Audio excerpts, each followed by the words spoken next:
Jean-Paul Getty yra pasakęs, aš geriau uždirbsiu 1% nuo 100 žmonių pastangų, negu 100% nuo savo vieno pastangų.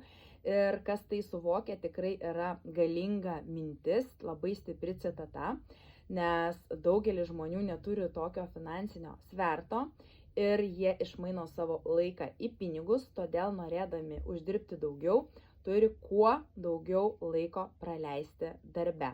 Todėl daugelis verslininkų samdo kitus žmonės ir kad jie padarytų didžiąją ir uždirbtų didžiąją dalį pinigų, negu jie taip įdarbina, ar ne? Bet ar tu norėtum taip pat sukurti tokį finansinį svertą savo gyvenime ir pradėti uždirbti ne tik nuo savo pastangų, bet ir nuo kitų, nuo tavo komandos pastangų. Jeigu taip, susisiek su manimi ir aš tau parodysiu, nuo ko gali pradėti jau šiandien, kad ateityje šį finansinį svertą turėtum ir tu.